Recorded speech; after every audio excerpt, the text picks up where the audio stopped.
Happy Valentine's Day, Grandma.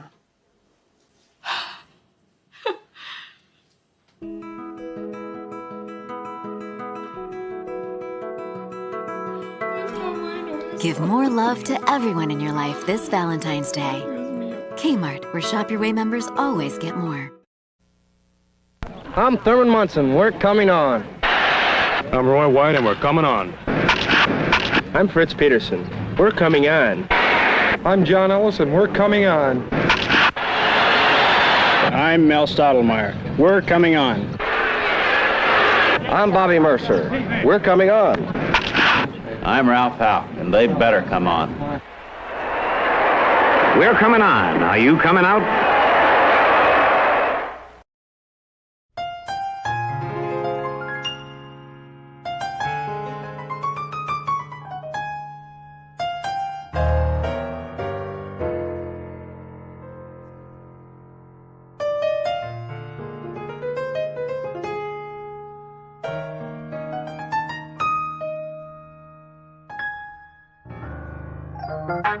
Reach out, oh, with Ray and Steve. Reach out, with Ray and Steve.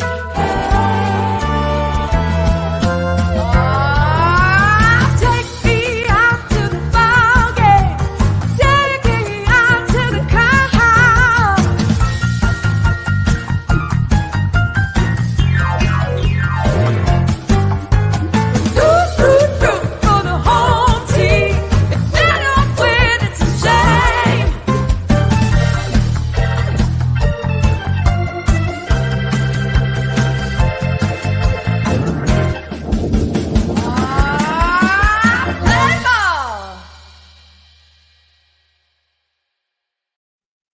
Hi, everybody, and a very pleasant good evening to you wherever you may be.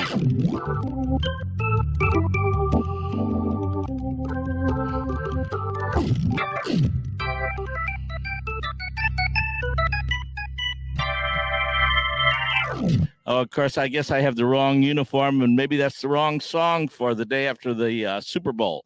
But hi, everybody, and a very pleasant good evening to you wherever you may be. Welcome, welcome, welcome to Reach Out with Ray and Steve, the show where East meets West, where the Yankees meet the Dodgers. Baseball meets music, and we all come together for our community. All right, everybody, let's welcome our host, Ray and Steve. Come on in, Jen. What's going on? Roberto. Hey, I love that opening. That was really cool stuff. I'm missing baseball, I'll tell you that.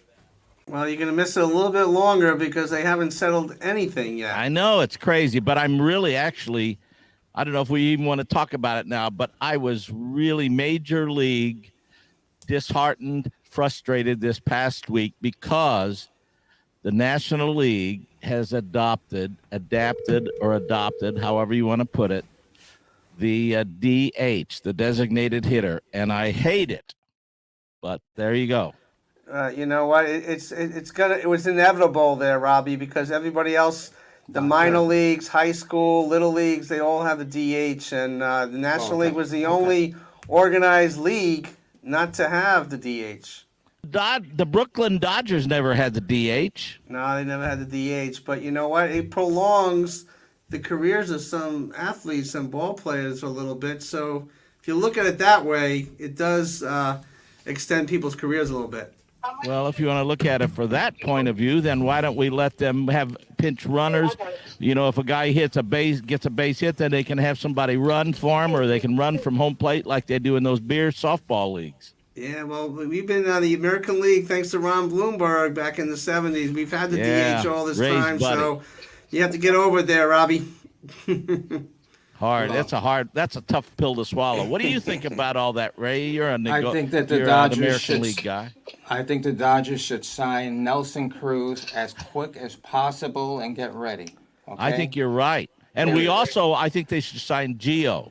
Well, let me Trade just for say Gio. this. Robbie, we have Dwight Gooden on the telephone with us right now. Awesome. Well, let's get him. You Ask have that him what on, he Steve? thinks about it. Yeah, because we're going to ask Doc number two a couple of things. First off, Doc, how are you? Good. Everything's good. I'm actually down in Tampa. I had a nice day at the Florida State Fair yesterday with my kids and grandkids. I have 2 great grandkids now. 9 grandkids total. Dr. K has 2 great grandkids? Holy cow. Man, I could never truly retire. God bless, man. You do such great work. And how are things in Tampa? We're just talking about the lockout. What's your thoughts on the lockout? Yeah, I'm a big baseball fan. That's definitely my time. And now that football season's over and basketball, I like basketball. That's my third sport. You got to get baseball worked out. And not only that for the fans. Everybody been through enough the last couple of years with COVID and so on. So hopefully they get this thing worked out and get it worked out quickly. It's a sad thing because all the spring training games are may not occur, and all the small businesses and restaurants and hotels are going to lose revenue when this happens. So it does have a trickle-down effect. Oh, most definitely. And that's what it's all about. And I think they might be banking on, a couple years ago when they had, I think it was 3 weeks of spring training. But still, like you just said, it's not fair to the locals, the smaller venues, in Tampa, Florida, and Arizona. Everybody loses. So it's a tough situation. I understand the business part, but, baseball is my passion, as you guys know. So hopefully get it worked out, not just for me, but just for the state of the game. Everybody needs it. Now, Dwight, last week you went through another tragedy, let's put it that way, because we've been showing all day the Gerald Williams play that actually ended up saving your no-hitter. Gerald Williams, tell us about Gerald, your feelings. Yeah, that was tough, Ray. Gerald, honestly, everyone knows about the catch, but just the man that Gerald was, just a tremendous human being, always solid, same guy every day, no matter what he was going through, whether he was playing every day or not. One of my true friends, he lived in Tampa, and at the time, Tampa was my all-season home as well. Just a tremendous guy. Gerald was one of those guys where, I could call him, we could talk about life, we could talk about anything, and he was a straightforward guy. He's going to tell you the truth, whether you want it or not. So when I found out about what happened, I didn't even know he was sick. My first thought was, this can't be true. This guy didn't put nothing bad in his body. This guy was built like a machine. Right. Ate healthy, took care of himself, worked hard. He didn't drink. He didn't smoke. Didn't do none of that. So when I found out, I said, this must be just a rumor, or maybe it's another Gerald Williams. When I found out that it was true, and I listened on MLB with Jeter talk, and it was hard to believe. And then I felt selfish because I felt like, he didn't want anybody to know, which I understand. He didn't want any sympathy for anybody. So from my understanding, only his wife and his daughter and maybe a close relative that knew. I just wish I could have had one more dinner with him or one more lunch or something with him to have. So at first I got angry, and then, it all sunk in, and then I basically just got really emotional and cried for 2 hours of that day, just reminiscing of all the good times we had, not only the catch, but just him as a person. Right. Now, you know what? I'm gonna being the baseball fan and the fact that I lived that with you. Do you agree that faith is the hunter here? Had Bernie Williams been playing center field that day, me personally, I love Bernie, but I don't think he makes that catch. What do you think, Doc? Yeah, I love Bernie too. Bernie's one of my good friends as well, and since you asked the question, I don't think nobody makes that catch. I don't know anybody makes that catch, to be honest with you. And not only that, and Ray got to think about it, not only that, you had a man on first base. Right. Now you're looking at the run is in, we're down 1-0, and A-Rod is on third base with no outs, and Griffey is coming up with Edgar Martinez on deck. Oh, my God. Wow. So, Dwight, I get out of the first inning. we have the clip, but before we play that clip, when he hit the ball, did you think that was a hit off the bat, or did you think you lost your no-hitter? No, it wasn't a no-hitter at that point because it was only like Doc, that was the first inning, right? It was the first inning, the Yeah. second batter, because I walked the leadoff guy. When he hit it, I'm thinking, oh, shit. Now I'm putting back up third. I'm hoping that we stop him at second and he don't get to third base. Wow. And then Joe makes that catch. I'm like, oh, man, he made the catch because as you watch the clip, he's running with his back to the infield.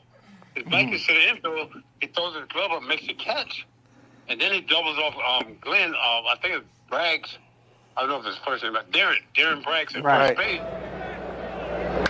This ball is hit hard to straightaway center. A tough play for Gerald, and he gets it!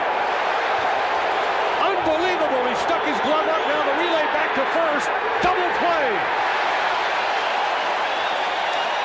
Bernie, clapping for Gerald, and what a moment! What a moment! And you know, 9 innings later, you pitch you no. Bravo! Wow, Oh, man, that is unbelievable because with Gerald playing, first of all, Gerald didn't get to play that much, and I mean, everything happens for a reason. I'm a true believer of that because it turned out to be the last game my dad saw me play, and as Ray mentioned earlier, and was I was saying, I think Gerald's the only guy to make that catch, and nothing against Bernie. I love Bernie, but you're right. I don't think Bernie makes that catch. Bernie normally plays shadow. Right. And I don't think he makes that catch, and for him to make that catch and everything that took place, it was meant to be. It was just meant to be. And me and Joe, as baseball players, was always connected after that because the catch he made. And when I got invited down to City Hall to get a kid to City, I invited Joe to come with me. Right. He had to come with me because he played a big part of that. Right. And it was special, and I always take that with me. Now that he's gone, that I'll always remember that'll be a part of me that I got to show him that nobody can take away. And now, Doc, as we're here with Robby Robinson, who, as you know, Robby, he's Frankie Valli's musical director, and he's the heart of this show. And the one thing is, a big part of him being the heart of the show is his spirituality. I mean, that's the man I lean on spiritually. And Robby, the day after the no-hitter, we walk into the hospital, and George Steinbrenner is sitting there waiting. Wow. Waiting. Wow. And Doc delivered the baseball and gave it to his dad. You know what I'm saying? So that's how big that was. What do you have to say about that, Doc? You're right. That was huge. That's the boss, man. And I actually have my shirt on today. Well, Men the Boss. I have a T-shirt a friend of mine made with Men the Boss on it. And it's funny because it says gangsters. I don't know if you've ever seen this shirt. Right? No. I have it on today. But George, I mean, a lot of people talk about George being a baseball guy, and which he was, but they don't know the human part of George. And that's the thing about George. When that game was over, the no-hitter, obviously I didn't sleep that night. I wasn't even supposed to pitch that day, and I kept a ball from the game. And when I flew home to go to the hospital, to take him the ball, and George is right there. I couldn't believe it. Gave him a hug, and he said, "Go in and see your dad." And I'm like, wow, this is the owner of the Yankees, and not only our owner, but Mr. Steinbrenner, who also should be in the Hall of Fame. Right. And if he don't go in next year, it's a problem. Right. Right. And Dwight, we want to thank you all the times you've been on Bat Boy and supporting Ray Negron and all our work that we've done for that play. We've given it back to different charities. I know we had a big special event in Tampa, and you had your family there. That was a really cool thing. But when we talk about Gerald Williams, he was a fiery player. We have a clip of him stealing home. Let's check this out before we get Dwight back on. Before we let Dwight go back. So he's going to steal home the throw. He is safe. Gerald. Love it. Well, Doc, listen. I know you're having dinner with the family over there, and I know that you had to spit out that piece of steak, but I doubt you spit it out. Okay? But listen, Doc, thank you, brother. I appreciate you as always, and I'm sorry for your loss, Doc. I'm sorry for your I loss. appreciate you guys. Yeah. Thank you so much. And I love you guys. You guys keep doing a great job with the show, and I can't wait to Bat Boy continue to play. Thank you, brother. Tremendous job. Thanks, Dwight. God bless Great you, man. Doc Gooden. Yes. All right, thank you guys. Thank you. I mean, Robby, Dwight Good, I know he didn't play for the Dodgers or anything, but certainly those Met teams bowed your Dodgers.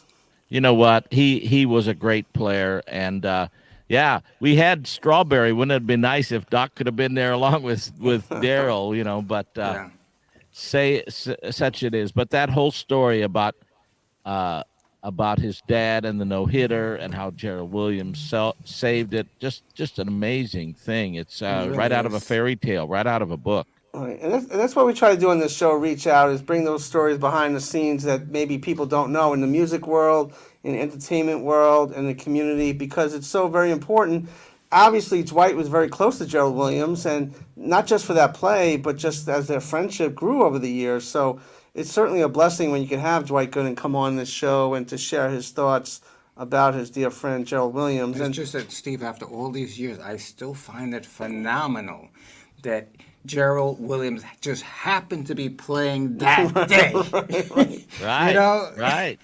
right, and if Isn't you it asked funny? anybody, Yeah. Go if ahead. you asked anybody, everybody would assume Bernie Williams was in the outfield, Yeah, right? Yeah. Just incredible. You know, Incredible. we lost another ball player, Jeremy Giambi, the brother of Jason Giambi, and we had a gosh. special guest on a couple of weeks ago who was close to the Giambi family. And when we heard this news, Jeremy Giambi passing at such a young age, he's always going to be remembered for this play, the flip with Derek Jeter. Let's check it out. Doesn't have a stolen base the entire season, so you're not going to run, you're not going to hit and run, you got to wait for a gapper. That is fair down the right field line. Giambi on his way to third, and they're going to wave him around. The throw misses a cutoff man, shot into the plate, out at the plate. Derek Jeter. That was an amazing play. It was an amazing play, and Jeremy was on the recipient of that out at home plate, and Yeah. he had a brilliant career with his brother, and it's understood that this might have been a mental health issue, that these guys are really close. Steve, let's just, so we don't get into any kind of trouble, because we don't know.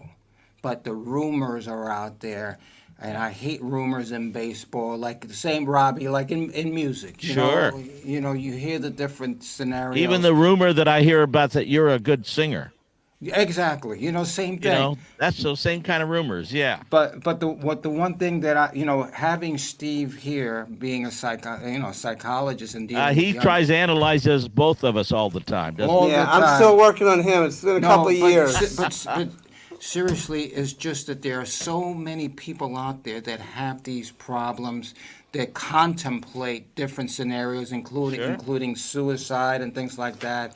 And Steve, tell them what you Right. said. Well, we have a community segment here as a psychologist. I work with a number of people, and when you're dealing with suicidal ideations and the factors and the We're risks, not saying that he committed suicide. Please understand that. Right. But what we are saying, mental health is a situation and a thing that we all have to look at in life, either on the sports field, behind the scenes, counseling, in any way. So if you're struggling out there in any way, you should reach out to a therapist. You should reach out to a mentor, a coach, a teacher, a parent, or someone. And here's some list of things you should look out if they are, struggling. 5 warning signs of suicidal behavior that are easy to miss. 1, any unusual changes in behavior. You want to kind of focus in on that. If there are changes in someone's behavior, take the time. Ask them, are you okay? Is there anything I can do? Has anything changed dramatically in your life? So you want to, right now during this pandemic, we're all isolated at times, but take the time to reach out a little bit. Number 2, you want changes in sleep patterns. If someone is losing sleep or sleeping too much or sleeping too less, that sudden change in sleep patterns is a key indicator if someone's going through a mental health issue or some form of depression. Number 3, you want to assess lethal means. Take a look at what that person is surrounded with, and if they're stockpiling pills or medications or different things. That would indicate if there's some sort of plan or thoughts of kind of changing their life in a tragic way. So you want to look for that. And number 4, emotional distance. If someone is kind of separating themselves from others, where they might have been, connecting and very personable with someone, and maybe they're going through something, they're detaching or isolating themselves intentionally, take the time to reach out to that person, and they may be asking for help, but not knowing how to do it. And number 5, physical pain. They may have gone through some things that medical situation that you're unaware of, that they're unbearable, the pain that could also lead to more trauma and a form of depression. So you want to the bottom line here is just reach out to a person if you feel that they're struggling. And by no ways are we suggesting anything with the Jeremy Giambi situation. It's just there's a lot of people in our lives Yes, that have yes. dealt with, and I'm still haunted by this young lady. I was doing a film called The Cotton Club, and there's this young lady that reached out to me. She was a really beautiful girl, and I said, she said, Ray, she gave me her number, and I lost her number. And I asked one of the guys on the cast to give me her number because she wanted to talk to me. And the guy thought it was like a pickup thing, so he wouldn't give me the number. 2 days later, we find out that she jumped off the 18th floor. Okay? And to this day, I'm still like, why did I lose that number? I could have saved her life, except, just, so let's, You have to look at those indicators, and because, like Dwight Gooden said, if he would have had one more dinner with Gerald Williams one time, it's about connection. And because of this pandemic, we've been so disconnected. So it's a difficult time. And in the music world, Robby, we lost Ian McDonald, who was one of the original members of King Crimson and my favorite band, Foreigner. And at 75, he was an amazing musician. But being an original member for two iconic bands is not an easy feat, would you say, Rob? Oh, it's an amazing. What a career he had. But yeah, you're absolutely right. For him to be a founding member of two groups that are, I think, are they both in the Rock and Roll Hall of Fame? I don't know the answer to that, but they should King be. Crimson is, Foreigner is not. We're trying to get that band into the Rock and Roll Hall of Fame, and we're going to talk to Peter Barron and Chandler down in the show, but they're not in the Rock and Roll Hall of Fame right now. We're going to get them there. Yep. Yes, they should be. But that's I had met Ian McDonald. We did a charity instrument drive at one time, and we raised. We collected over 500 instruments, and the band Foreigner gave it back to schools and families that were in need of that. That's Ian, actually, in the middle. He was my contact person to give these instruments to. I'll never forget that night because I've been a lifelong Foreigner fan. Oh, yeah. And to meet Ian McDonald, and it's a sad day. Every time you lose somebody, it's a very sad moment. And we're talking about loss, but it's part of the circle of life, and we all trying to do our part to maintain the integrity of the music world, of the entertainment, and what we all do. So we just wanted to point out, and God bless the families of Gerald Williams, Jeremy Giambi, and Ian McDonald as we move forward. Amen. Now, Robby, we got to do the Frankie Valli report, and how's the man doing, Frank? We start rehearsals tomorrow. Wow. And our first show is going to be in Boston.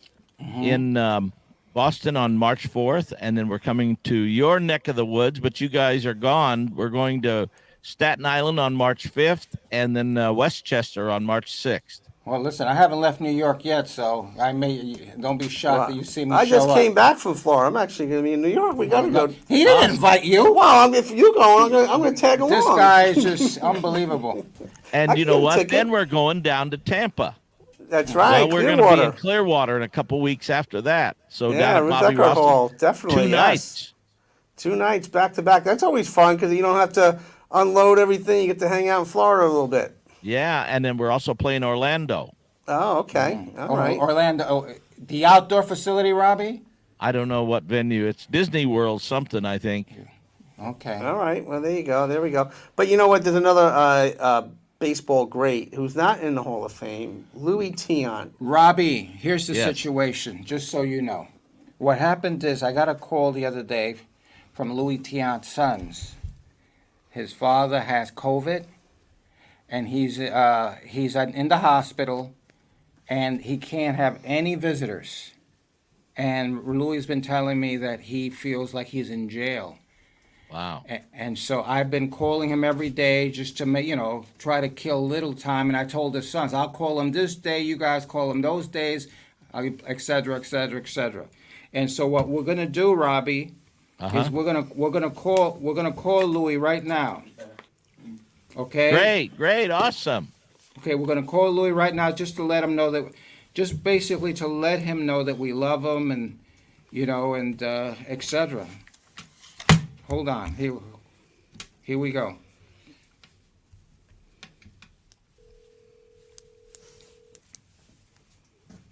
Hold on. Hold on, America. Now, will he be able to hear me or not? Yes, he will. Okay.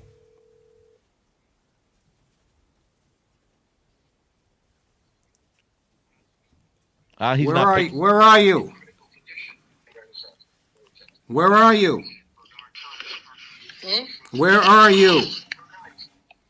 I'm in the hospital. And how are you feeling? Okay. You feeling better? Yeah, I feel good. The goddamn COVID don't go away. So did they take another test, Louis?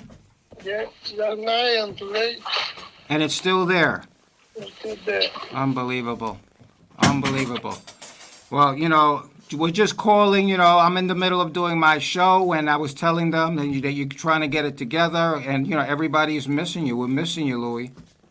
But don't tell them people. No. We just want you to know that we love you, and get yourself ready. Oíste? Okay, and I'll call you later. I'll call you after dinner. Save me some food. Oíste? Te quiero, oye. God bless you, Louis. And tell him we're praying for God's healing touch on him. Pa'lante, nene. And Robby Robinson te manda recuerdo, ¿oíste? Okay. El que hace la de eso para Frankie Valli. You want to sing with me a Frankie Valli song? Hablamos ahorita, nene. Okay. Te quiero. Gracias. God bless. It's challenging. No, he was going through disappointment because he was hoping to be going home today. Oh, yeah. So they took a test last night. It was there. They took it again today.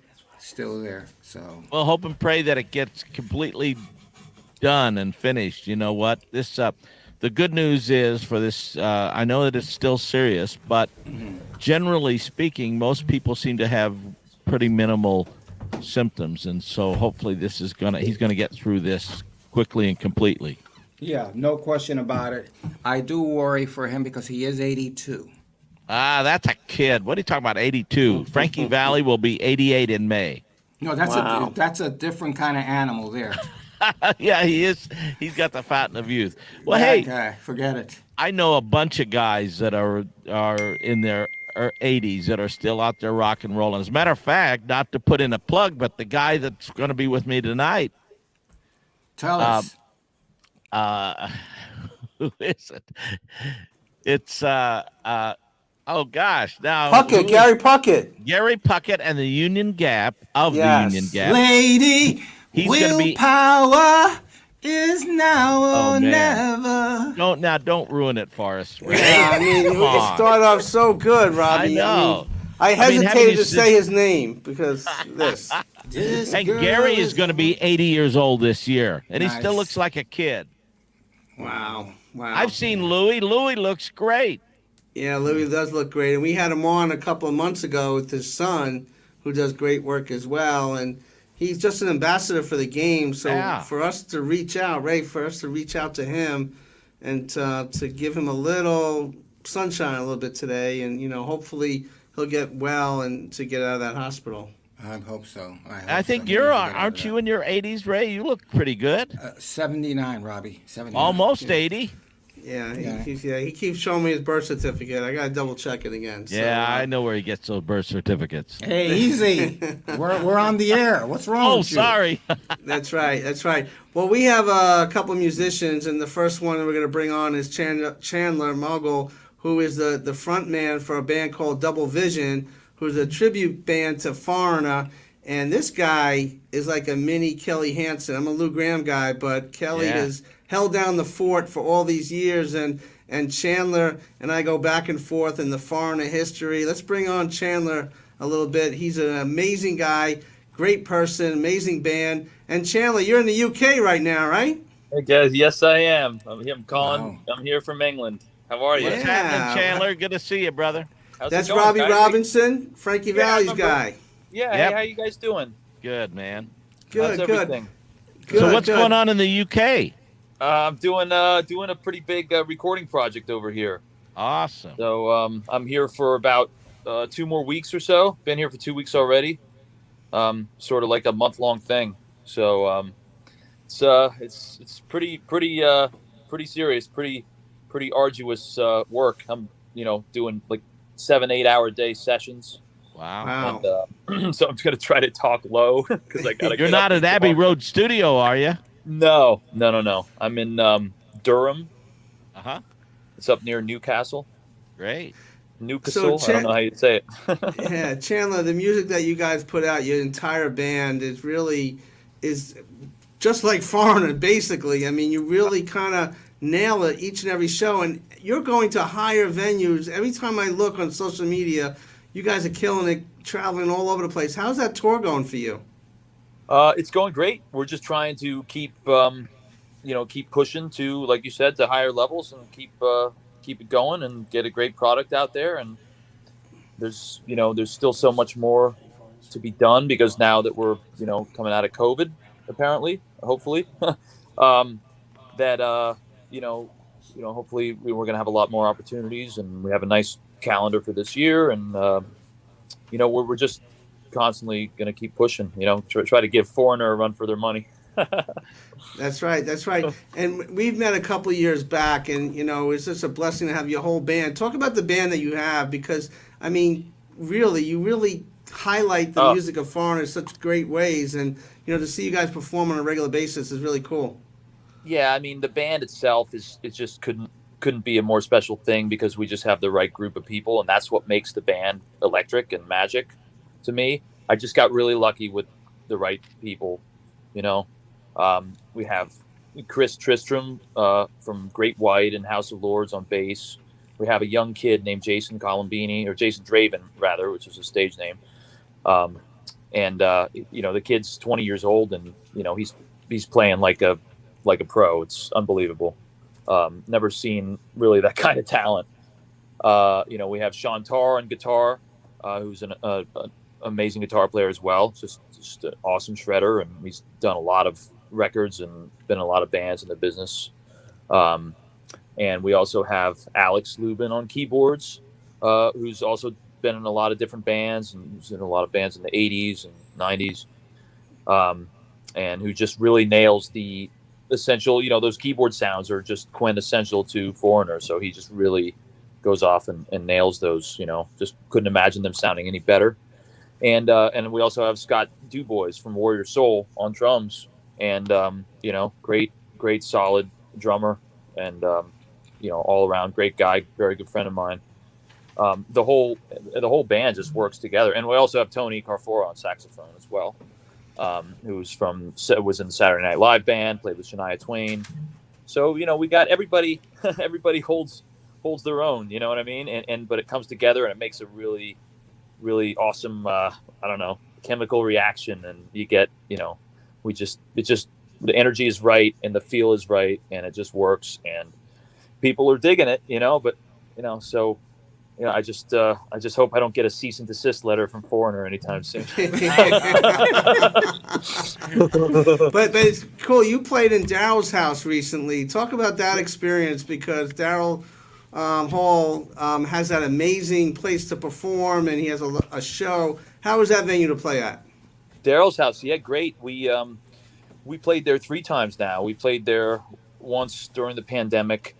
Twice during the Well, we played there once when it was totally empty. It was closed, so we did a live stream show. But we got thousands and thousands of people watching, so we got more of an audience that way. And then we did that same kind of show again in April, kind of when everybody thought it was going to end, and it came back, or right before it opened up the first time, or whatever it was.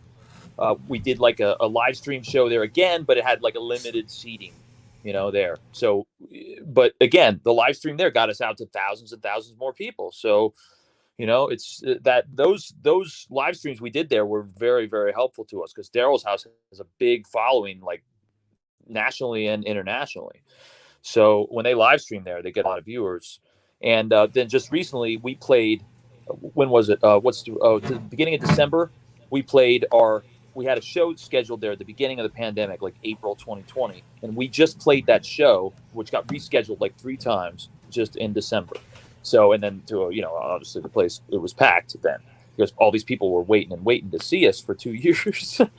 But it worked. I mean, we love that venue. It's sort of like, I don't know if I'd say it's like a home base venue, but it's definitely one of the venues that we keep going back to. So, and we love the vibe and the feeling there, At the beginning of the show, we talked about the loss of Ian McDonald, who was a founding member of Foreigner and King Crimson. I was really happy to see that you made a nice posting about that. Before we talk about Ian, we have a little clip of him back in the day playing with Foreigner, a song called Star Rider. Let's check it out. Yeah.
Wow.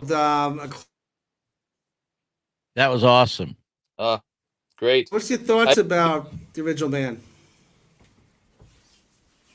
What's that? Chandler?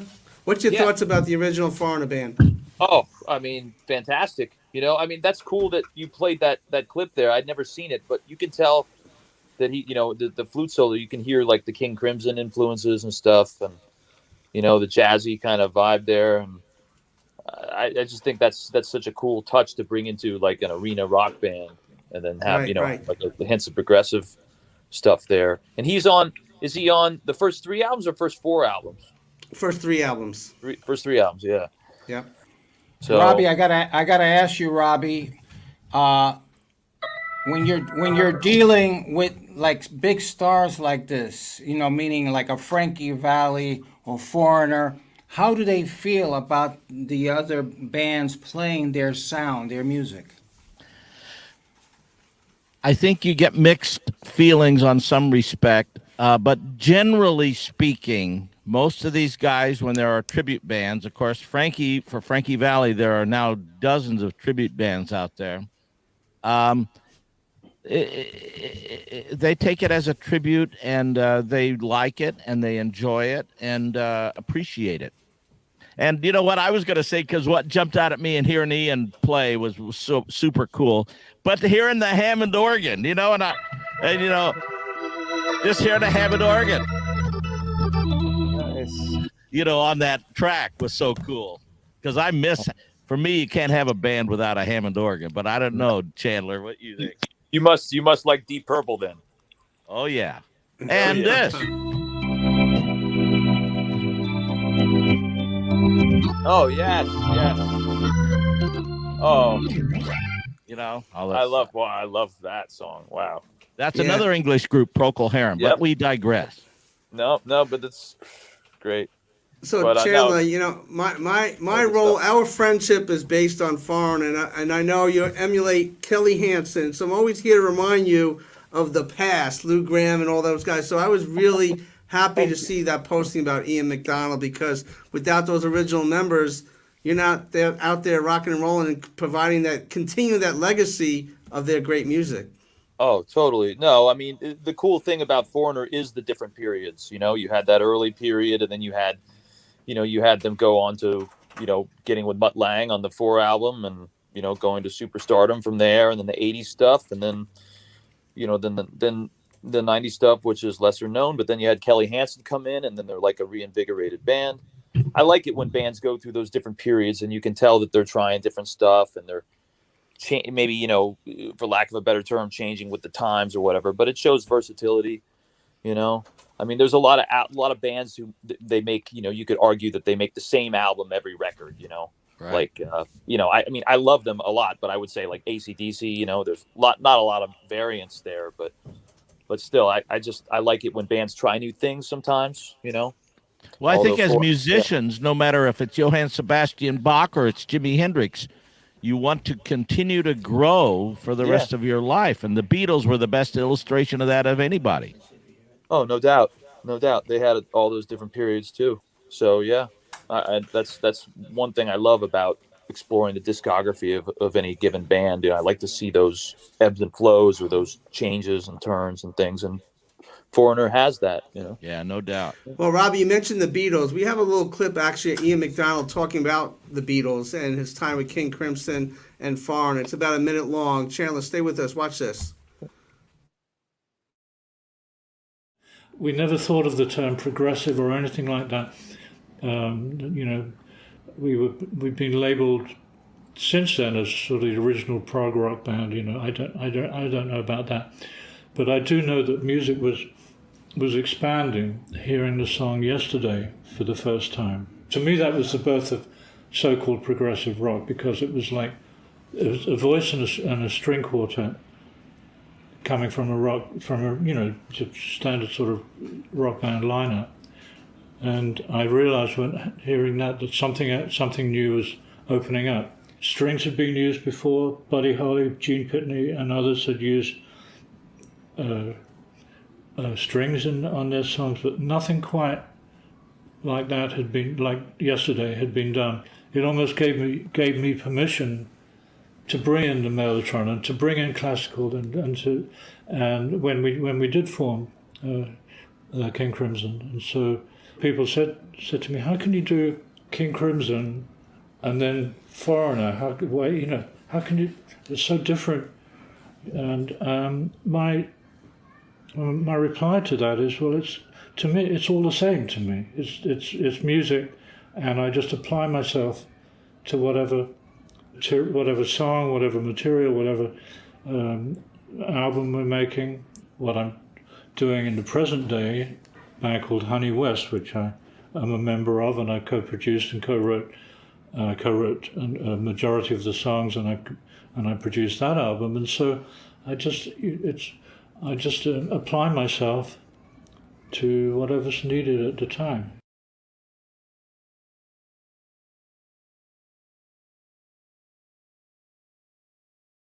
Hang on, Peter. So, Robbie, what do you think about that?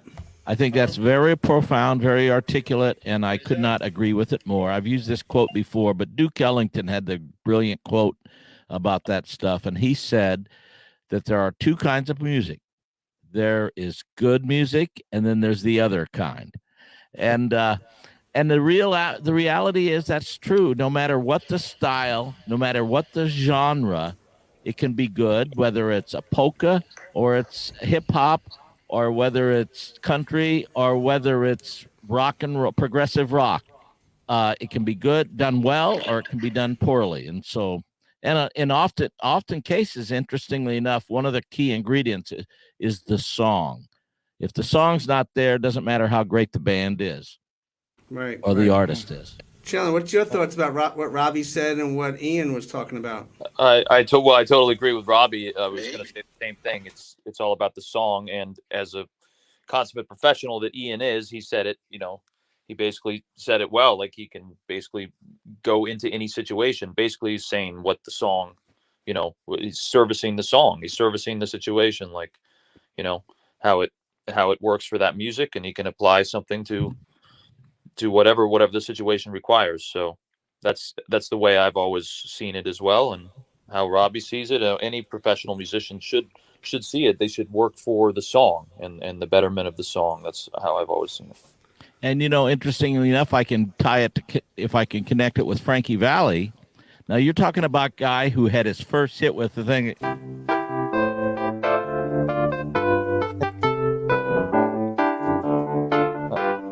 That was his first hit. And then later he had.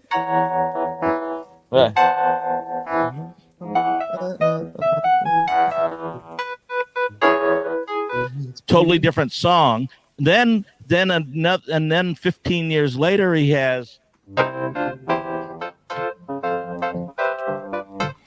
Yes.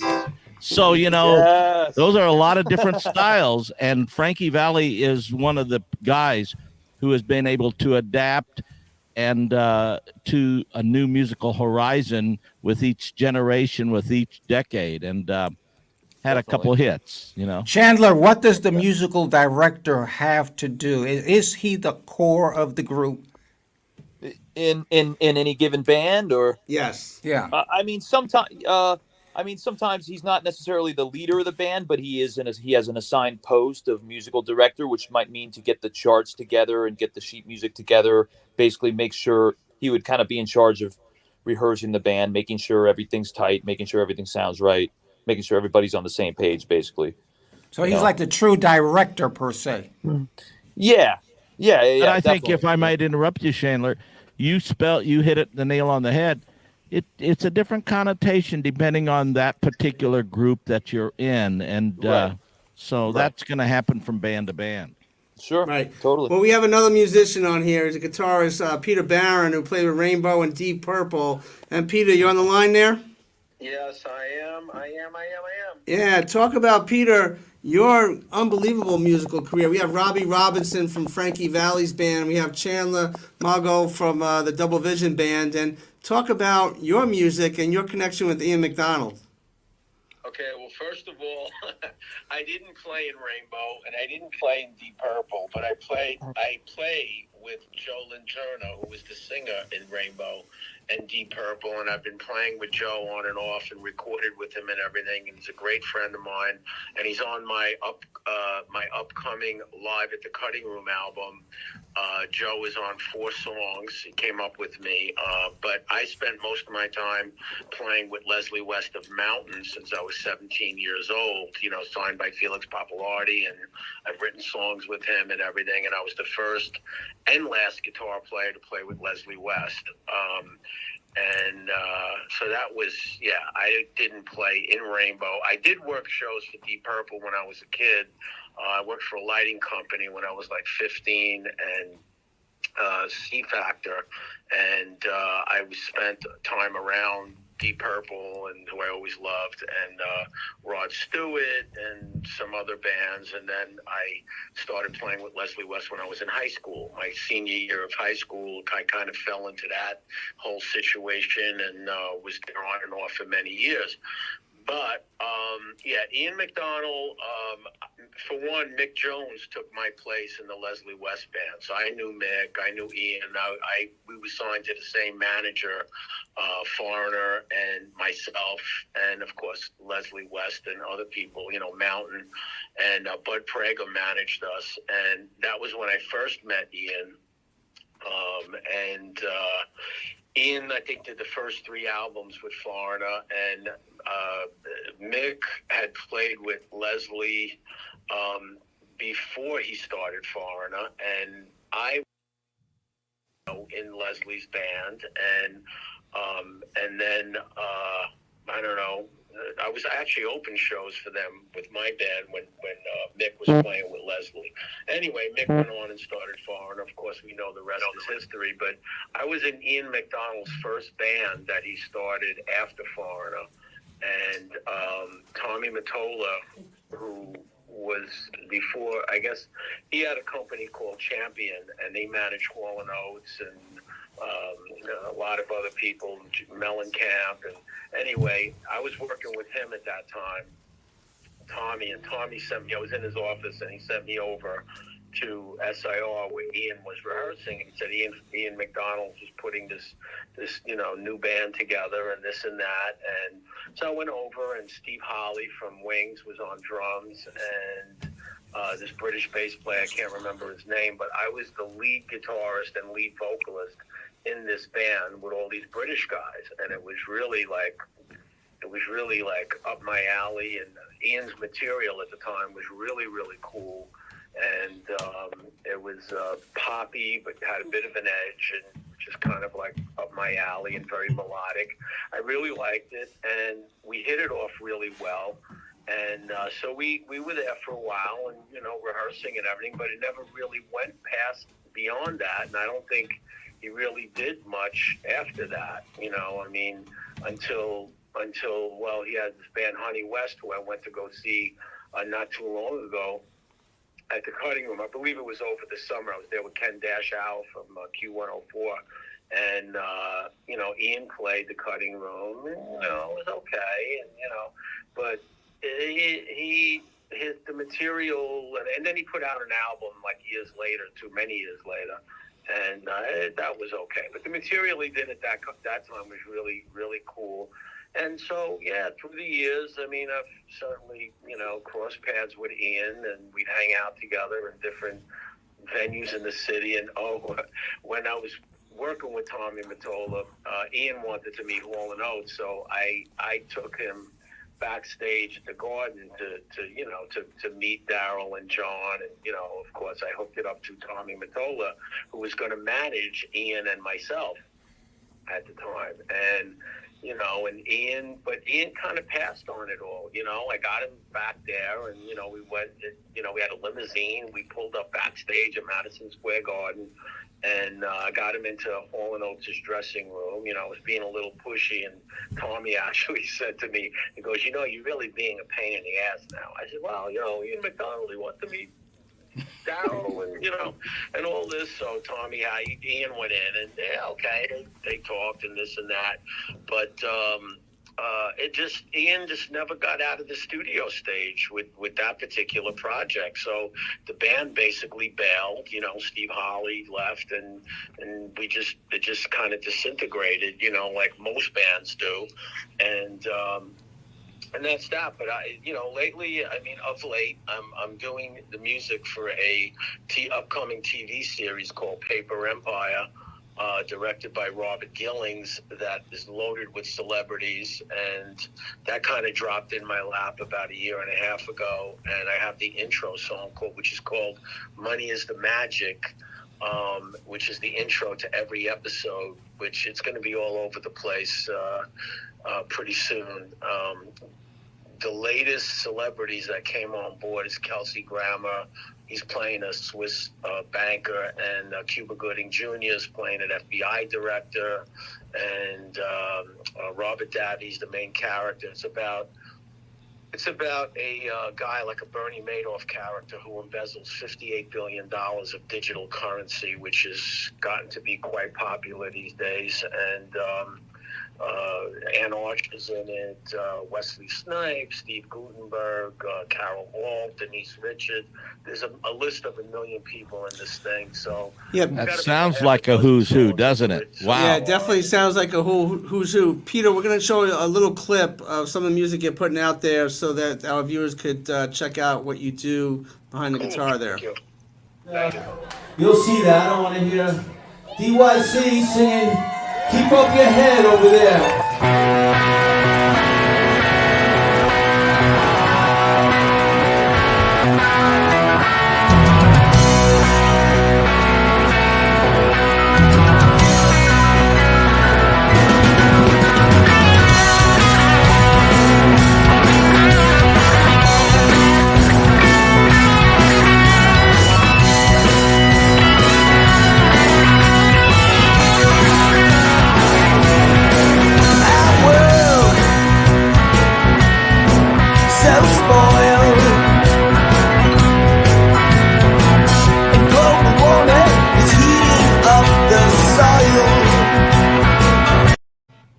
Yeah, awesome rockin'. stuff.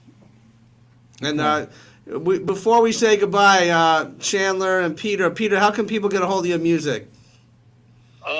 Well, I'll be up on all the digital platforms shortly. We're doing that. It'll be on iTunes and Amazon and all that stuff, and also, I guess, via my website, peterbarron.com, which is not quite up there yet. But if people want to, they can contact me through Facebook too, Peter Barron, BARON, 1R. And I'll have physical product too, CDs, and for all the people that don't have CD players, I'll have CDs, and I'll have some vinyl for all the people that don't have turntables. Thank you. Okay, and Chandler, you the man, brother. I really, awesome. I love what you do. I love what you do. Thank you, gentlemen. Thank you so much. God bless you. We'll see you real soon down the road. Roberto, what's up tonight? Tonight, as we mentioned earlier, Gary Puckett from Gary Puckett and the Union Gap. This guy, 1968, he had more hit records than anybody, including the Beatles. Lady Willpower, This Girl Is a Woman Now, Young Girl, Woman, Over You, so many hit records, and his voice is magic, and we're going to have a great time tonight. It's always great, but tonight is special because Gary Puckett is a part of my growing up with Frankie and Elvis and the Beatles. And come on, man, when music was music. Whatever you do, don't try to sing Gary Puckett. No, don't lead him on. This is it. We're going to end the show with a video. Robbie, thank you so very much. Happy Valentine's Day. Willpower. Take it away, Carmine. Is now. Yeah. If you want another one? One more? Okay. You all know this one, so sing along. All right, let's see how many